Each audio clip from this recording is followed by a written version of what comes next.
جب آپ کے تعلقات اپنے معاملات کے ساتھ مضبوط ہوں گے، یہ نبی کریم نے وعدہ کیا ہے کہ تو سورت واقعہ پڑھ تیرے گھر میں فاقہ نہیں آیا۔ حضرت عبداللہ ابن مسعود رضی اللہ تعالیٰ عنہ بیمار تھے تو حضرت عثمان غنی رضی اللہ تعالیٰ عنہ تیمارداری کے لیے تشریف لے گئے اور جا کر کے کہا کہ آپ بڑے بیمار ہیں، آپ کی بیٹیاں زیادہ ہیں، میں چاہتا ہوں کہ خزانے میں سے کچھ مدد کروں۔ تو سیدنا عبداللہ ابن مسعود رضی اللہ تعالیٰ عنہ اٹھ کے بیٹھ گئے اور کہنے لگے امیر المومنین، اللہ آپ کو میری طرف سے، میری بیٹیوں کی طرف سے بہتر صلہ دے، میری بیٹیوں کو کسی خزانے کی ضرورت نہیں، میں نے انہیں خزانہ دے دیا ہے۔ کہا جناب آپ نے کون سا خزانہ دیا ہے، میں آپ کے مالی معاملات کو جانتا ہوں۔ تو فرمانے لگے امیر المومنین، میرے نبی کریم نے فرمایا ہے جو سورت واقعہ پڑھے اسے کبھی فاقہ نہیں آتا، میں نے بیٹیوں کو یاد کرا دی ہے، یہ خزانہ میں نے انہیں دے دیا ہے۔ وہ سارے والدین سنیں جو بیٹیوں کے لیے پریشان رہتے ہیں۔ حضرت عبداللہ ابن مسعود نصیحت کر رہے ہیں، فرمانے لگے میں نے سورت واقعہ یاد بھی کرا دی ہے، پڑھنے کی عادت بھی ڈال دی ہے۔ حضور نے فرمایا ہے جو سورت واقعہ پڑھے اسے فاقہ نہیں آتا۔ کہنے لگے چاند تو اپنی جگہ چھوڑ سکتا ہے، سورج گر سکتا ہے، تارے ٹوٹ سکتے ہیں، پر مدینے والے رسول کی بات غلط نہیں ہو سکتی۔ حضور نے فرمایا فاقہ نہیں آئے گا تو انشاءاللہ کبھی بھی نہیں آئے گا۔ کرنے کا کام یہ ہے کہ ہم اپنے معاملات، اپنی عبادات، اپنی دعائیں کبھی 10 منٹ عادت ہو جائے نا دعا مانگنے کی علیحدہ سے رات کو۔ حضور نے فرمایا جو فرض نماز کے بعد دعا مانگے اللہ اس کی قبول کر لیتا ہے۔ نبی پاک صلی اللہ تعالیٰ علیہ وسلم نے فرمایا اللہ مسافر کی دعا قبول فرماتا ہے۔ حضور نے فرمایا اللہ مظلوم کی دعا قبول فرماتا ہے۔ حضور نے فرمایا بیمار سے دعا کراؤ اللہ اس کی دعا قبول فرماتا ہے۔ میرے نبی پاک نے فرمایا ماں باپ جب بھی اولاد کے لیے ہاتھ اٹھائیں، ویسے تے بلے شاہ تو آسمانی اڑ دیے ہی پھڑ دیں، جڑا گھر بیٹھا انہوں بڑھیا ہی نہیں۔ حضور فرمانے لگے ماں باپ جب بھی اولاد کے لیے دعا فرمائیں اللہ ان کی دعا کو قبول کرتا ہے۔ آپ اپنا تعلق بنائیں، دعا کے ساتھ، عبادت کے ساتھ، مصلی کے ساتھ رشتہ بنائیں، استغفار پڑھیں۔ صلاح الدین ایوبی صلیبی جنگوں میں تھے، رات کو مسجد اقصی میں نماز پڑھی تو پریشان تھے۔ ایک بزرگ سے ملاقات ہوئی تو وہ کہنے لگے کہ آپ بڑے پریشان ہیں۔ کہنے لگے حضور پریشان اس لیے ہیں کہ پہلے ہی مسلمان کمزور ہے، اب میں نے سنا ہے دشمن کا ایک بحری بیڑا وہ جنگی سامان سے بھرا ہوا آ رہا ہے، تو اب ان کے پاس اور تلواریں اور نیزے آ جائیں گے، مسلمانوں کے پاس پہلے ہی وسائل کی کمی ہے، پریشان ہو کس طرح کر کے مقابلہ کریں گے۔ یہ بات کہتے ہی صلاح الدین ایوبی نے بزرگوں سے کہا حضور آپ بھی دعا کرنا، دعا کی بڑی طاقت ہے۔ میرے نبی پاک نے فرمایا دعا مومن کا ہتھیار ہے، دعا مومن کا۔ حضور نے فرمایا تقدیر کو سوائے دعا کے کوئی چیز نہیں بدل سکتی، دعا مومن کا ہتھیار ہے، یہ کافر کے پاس کوئی نہیں، یہ ہتھیار ہے مومن کا۔ اللہ کرے آپ کو سمجھ جائے، پھر سنیں کئی بار کہہ چکا ہوں یہ ہتھیار ہے۔ کافر کے مقابلے میں جو تیرے پاس سب سے بڑا ہتھیار ہے وہ دعا ہے۔ دعائیں کرانی چھوڑ دی، کرنی چھوڑ دی، لینی چھوڑ دی۔ حضرت سیدنا انس بن مالک رضی اللہ تعالیٰ عنہ فرمایا کرتے تھے میں نے وہ رنگ دیکھا ہے جب حضور دعا مانگتے تھے اور حضور کی مقدس آنکھوں میں آنسو بھی ساتھ ہی بہا کرتے تھے، میں نے وہ انداز دیکھا۔ تو صلاح الدین ایوبی بزرگ سے کہنے لگے آپ بھی دعا کیجیے، اور خود رونے لگے اور سر سجدے میں رکھ کے رونے لگے، اور عشاء سے لے کر فجر تک روئے، خوب روئے۔ صبح وہ بزرگ آئے تو صلاح الدین ایوبی کا خوبصورت اور ہنستا ہوا چہرہ دیکھا، کہنے لگے آپ بڑے خوش ہیں، رات تو میں نے بڑے روتے ہوئے دیکھا تھا۔ تو کہنے لگے حضور وہ جو بحری بیڑا آ رہا تھا نا وہ پانی میں ڈوب گیا ہے، اب وہ نہیں آ رہا، ابھی خبر آئی ہے تو میں بڑا خوش ہوں۔ بزرگ کہنے لگے اٹھ سینے سے لگ، اور سن ایک بات، وہ بحری بیڑا پانی میں نہیں ڈوبا، وہ تیرے آنسوؤں میں ڈوب گیا ہے۔ وہ جو تو رات رویا ہے نا رب کریم کی بارگاہ میں تو وہ ڈوب گیا ہے۔ حضرت عائشہ صدیقہ رضی اللہ تعالیٰ عنہ فرماتی ہیں ایک عورت تھی اور اسے نبی پاک صلی اللہ تعالیٰ علیہ وسلم نے نا وہ کلمہ پڑھ کے مسلمان ہوئی، مدینہ طیبہ آ گئی تو حضور نے مسجد نبوی شریف میں اس کے لیے مکان ایک سادہ سا کمرہ ساتھ مسجد کے بنوا دیا، وہیں رہنے لگی۔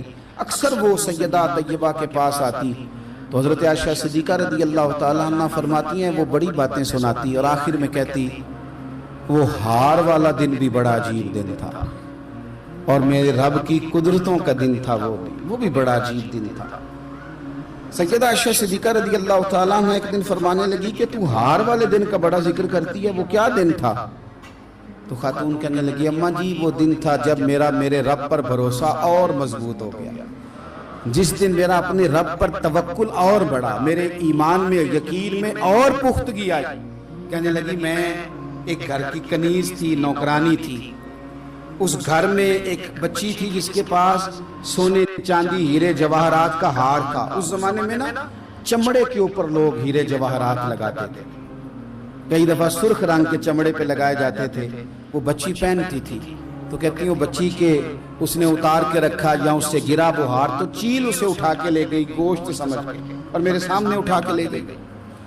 گھر والوں نے مجھ سے پوچھا، یہ بخاری میں موجود ہے، گھر والوں نے پوچھا مجھ سے کہ وہ ہار کہاں ہے، تو میں نے کہا چیل اٹھا کے لے گئی۔ گھر میں کچھ چوری ہو جائے تو سب سے پہلا الزام کس پہ لگتا ہے؟ ملازمین پہ۔ کہتے ہیں انہوں نے مجھے بڑا مارا، بڑی تکلیف تھی، حتیٰ کہ میری شرمگاہ تک کی تلاشی کی، میری عزت اتنی خراب کی میں بتا نہیں سکتی۔ میں نے اپنی زندگی میں ایک واقعہ دیکھا، ایک امیر گھر میں چوری ہو گئی، ملازم کو اتنا مارا کہ وہ چارپائی پہ پڑ گیا، پولیس والوں سے اتنی مار پروائی گئی کہ وہ بیچارہ چارپائی پہ پڑ گیا، اور پھر وہ اتنا بیمار ہوا اور کچھ دنوں کے بعد پتہ چل گیا کہ چور تو اپنا بیٹا ہے ان کا، پھر اس کا انتقال ہو گیا۔ اب وہ سیٹھ صاحب اور گھر والے آ کے نا مرنے والے کے کان میں معافی مانگ رہے ہیں، کان میں۔ تو میں نے ان سے پھر کہا تھا کہ یہ تو اب چلا گیا، تمہارا زور چلتا تھا نا تو تم نے قانون خریدا اور تم نے اسے جتنا ہو سکا تم نے اسے مار پڑوائی، تمہارے پاس جو عدالتیں تھی تم نے وہاں کاروائی کی، اب ایک عدالت قیامت کے دن لگے گی۔ یہ کمزور تھا نا، کچھ کر نہیں سکا۔ میرے نبی پاک صلی اللہ علیہ وسلم نے فرمایا سن لو، اگر سینگ والی بکری نے بغیر سینگ والی بکری کو تکلیف دی ہوگی نا تو قیامت کے دن اسے بھی بدلہ دینا پڑے گا کہ تیرے پاس سینگ تھے اور تو نے اسے مارا تھا۔ وہ خاتون عرض کرتی ہے سیدہ عائشہ کی خدمت میں کہ مجھے بڑا مارا، مجھے تکلیف دی، میں کہہ رہی تھی کہ میرے سامنے چیز لے گئی ہے پر وہ نہیں مان رہے تھے، اماں جی انہوں نے مجھے بڑا مارا۔ حضرت عائشہ صدیقہ کہتی ہیں پھر کیا ہوا؟ کہنے لگی اماں جی جب کوئی میرا مددگار نہ رہا، مجھے تکلیف دے رہے تھے، رسوا کر رہے تھے، تو میں نے اپنے رب سے مدد چاہی، میرے رب کی طرف میں نے توجہ کی، میں نے کہا مالک اب تو ہی میرا مددگار ہے۔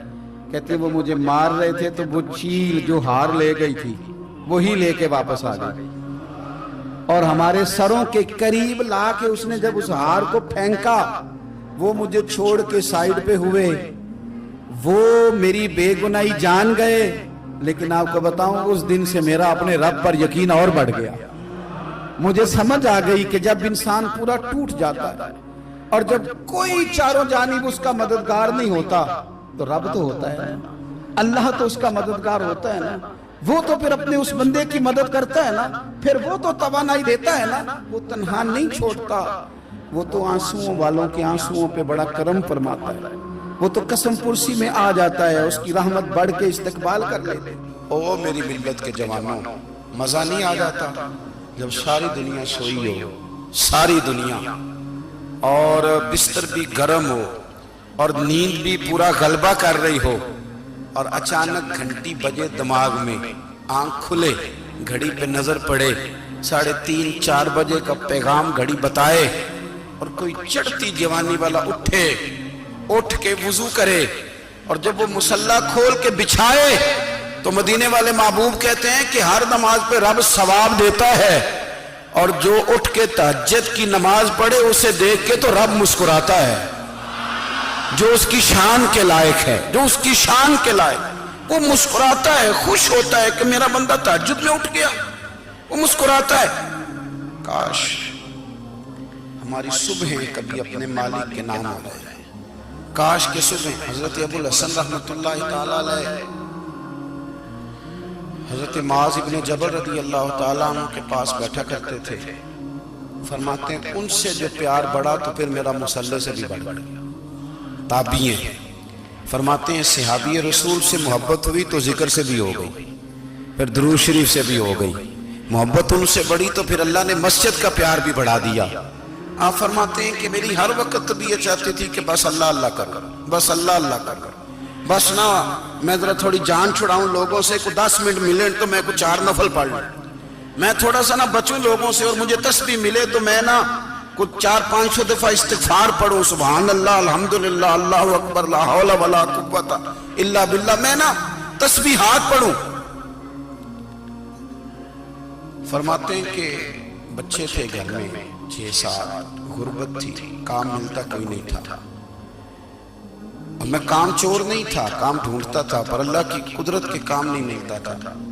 فرماتے ہیں کہ میں نے ایک دن اپنی اہلیہ سے کہا کہ آج میں پھر جاتا ہوں کام ڈھونڈنے. تو میری بیوی بڑی فرما بردار تھی, پر اس دن نہ غربت کے ہاتھوں تنگ آ کے کہنے لگی آج نانا کوئی تو چیز لے کے آیا. تو مجھ سے بچوں کی بھوک نہیں دیکھی جاتی, سب روگاں دا روگ محمد جس دا نام غریبی, کنڈ بلا کے لنگ جاندے نہیں دوست یار قریبی. آج نہ کچھ لے کے آیا تو میں بچے لے کے میکے چلی جاؤں گی. شیخ فرماتے ہیں کہ میں بڑا پریشان گھر سے نکلا, پر میں نے صبح سے لے کے زور تک کام ڈھونڈا, کام ملا کوئی نہیں. تو میرے دل میں خیال آیا چلو کام نہیں ملتا تو اللہ اللہ تو کرے گا, چلو بندوں کی مزدوری نہیں ملتی تو رب کریم کی عبادت ہی کرتے ہیں. فرماتے ہیں کہ میں نے نا فرات کے پانی سے وضو کیا, نہر کے, شدید دھوپ تھی, ساتھ ریت تھی اور ریت تپ رہی تھی. میں نے اپنا رومال وہیں مصلی کے طور پر بچھا لیا, اور فرماتے ہیں کہ زور سے لے کر عصر تک نماز پڑھی. دھوپ بھی پورے زور پہ, پر میرے سجدے کا ذوق بھی پورے زور پہ. فرماتے ہیں سورج بھی چمک رہا ہے اور رب کی عبادت کا ذوق بھی پورے زور پہ. میں سجدہ کروں تو پھر میرا اٹھانے کو جی نہ چاہے. میرے استاد لکھا کرتے تھے, یہ ان کا شعر ہے, وہ کہا کرتے تھے مجھے سوز دے, مجھے ساز دے, اور مجھے نیم شب کا نیاز دے, دم سجدہ خود کو میں توڑ دوں, مجھے ایسا ذوق نماز دے. اور میں تیری بہار کا پھول ہوں, میں کھلا بھی ہوں تو تیرے لیے, مجھے میری شاخ سے توڑ لے, مجھے اپنی زلف کا ناز دے. بھائی فرماتے ہیں کہ عصر تک میں نے نفل پڑھے, دل ڈھلنے لگا, عصر کی نماز پڑھی اور میں وہاں سے چلا. اب میں جب نکلنے لگا تو دل میں خیال آیا کہ چھوٹی چھوٹی دیواریں ہیں گھر کی, بغیر کچھ لیے جاؤں گا تو بیوی دور سے دیکھے گی تو شور کرے گی کہ پھر خالی ہاتھ آ گیا. کہتے میں نے اپنے اسی رومال میں جس پہ میں نے نماز پڑھی تھی نا, رومال میں کیا عقیدہ پنجابی جو صافہ کہتے ہیں, اسی میں نا میں نے کچھ ریت بھر لی کہ وہ دور سے دیکھے گی تو سمجھے گی کچھ لے کے آیا ہے. چلو جا کے اسے بتا دوں گا کہ آج پھر مزدوری نہیں ملی. کہتے ہیں وہ ریت لے کر جب میں گھر میں گیا تو پہلے بیوی دروازے پہ کھڑی ہوتی تھی, پوچھتی تھی خالی ہاتھ آ گئے ہو؟ آج میں نے دیکھا تو ہے ہی کوئی نہیں. فرماتے ہیں میں اندر داخل ہوا, سلام لیے, کونے میں نے وہ رومال رکھ دیا اور میں نے آواز دی کہ بھلی مانس کہاں ہو؟ تو وہ کہنے لگی آپ منہ ہاتھ دھو لیں, میں روٹی لے کے آئی. میں نے کہا روٹی کہاں سے آ گئی؟ یہاں تو کئی دنوں کے فاقے, تو کئی دنوں کی غربت, یہاں تو اس گھر میں تو فقیری ہے. فرماتے ہیں کہ وہ روٹی لے کے آئی اور اس وقت کی جو موجودہ نعمتیں تھیں, سمجھ میں سلاد, اچار, ہر چیز ساتھ لائی. میں نے کہا کہ بچے کہاں گئے؟ کہنے لگی وہ کھانا کھا کے کھیلنے گئے, آپ کھانا کھا لیں آ جاتے. کھانا اس نے چن دیا. میں نے حیرت انگیز لہجے میں ساری نعمتیں اپنے دسترخوان پہ دیکھ کر کے بیوی سے پوچھا یہ کہاں سے آیا کھانا؟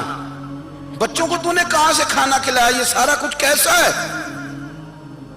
کہنے لگی پتہ نہیں آج آپ کس کریم کی مزدوری کرنے چلے گئے تھے, پتہ نہیں کس کریم کی, میرے گھر میں تو اتنی نعمتیں آئی ہیں کہ مجھ سے سنبھالی نہیں جا رہی, اتنا اناج ہے, اتنا گندم ہے, کس کریم کے دروازے آج چلے گئے تھے؟ یہ کہتے کہتے وہ اٹھی اور اٹھ کر کے کہنے لگی پہلے بڑا کچھ آیا تھا, اب کیا لے آئے ہو؟ اور جا کر کے نا اس نے وہ ریت والا رومال کھولا, کہنے لگے میں تو لے کے آیا تھا ریت، تو میرے رب نے اسے بھی سونے اور ہیرے بنا دیا تھا۔ جب آپ کی توجہ اللہ کی جانب، میرے نبی پاک صلی اللہ تعالی علیہ وسلم نے فرمایا ہر چیز اپنے رب سے مانگ، ہر چیز مانگ، ہر چیز مانگ۔ یا رسول اللہ کیا کچھ؟ میرے محبوب نے فرمایا تیرے گھر میں نمک بھی ختم ہو جائے تو وہ بھی اپنے رب سے مانگا کر، تو مانگنا وہ تجھے دے گا، تو اس کی بارگاہ میں کشکول طلب دراز تو کرنا۔ اور ترمذی شریف میں عجیب لفظ ہیں، رسول کائنات نے فرمایا، رب کریم فرماتا ہے جب میرا بندہ ہاتھ اٹھاتا ہے نا تو مجھے حیا آتی ہے کہ میں خالی کیسے لوٹاتا ہوں اس کے۔ قرآن مجید نے ارشاد فرمایا الا بذکر اللہ تطمئن القلوب، فرمایا خبردار ہو جاؤ اللہ کے ذکر میں ہی دلوں کا اطمینان ہے، اللہ کے ذکر میں دلوں کا چین۔